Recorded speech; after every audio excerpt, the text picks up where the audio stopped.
I talk to my siblings about this all the time. You are probably one of the most impressive people we know.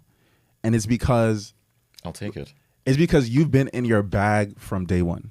It's like you almost figured out what your purpose was or what the direction you were going to go really early on. You just have this brand in our mind of this guy who's fearless, who knows what he wants, who is going to take risks, who's going to be bold, who's going to be courageous. And I feel like that's super inspirational. Thank you. And that's why I enjoy spending time with you, is because there's these qualities that are really easy to admire within you. When we think about Josh, we're like, oh, he started this new show, or he just won this new award from Oolite, or he started Folktales and Fire. And I want to talk about that too.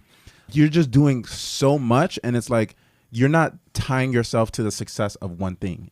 And I remember visiting you in California, and I want to talk about AI too. Like there's so much we could talk about.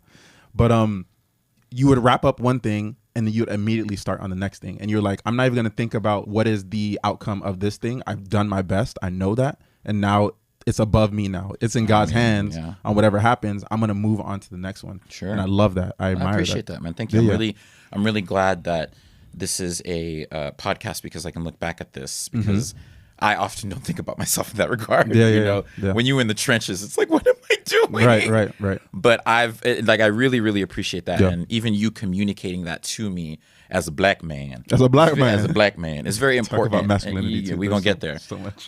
But, I think I appreciate that. And I've come to realize that I've always just led with my heart.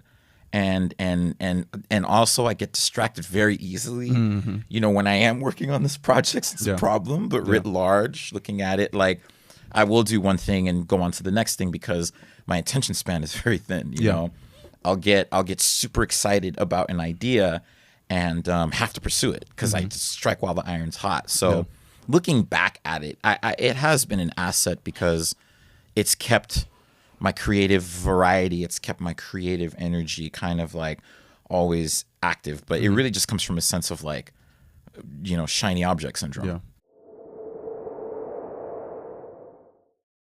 Success should be you comparing yourself to who you were yesterday. You can't compare yourself to Oprah, or you can't compare yourself to Issa Rae or all these other people, because each one of them have their own unique journeys, their own unique experiences, their own unique upbringings. Let me teach you this. Success is not how far you got. Because, see, you're going to be disappointed all the time. Because somebody always further than you. So now you'll forever be disappointed. Success ain't how far you got. Success is how far you got from where you started. Their path from start to finish is different from where you started and where you finished. That's your success. That's yours.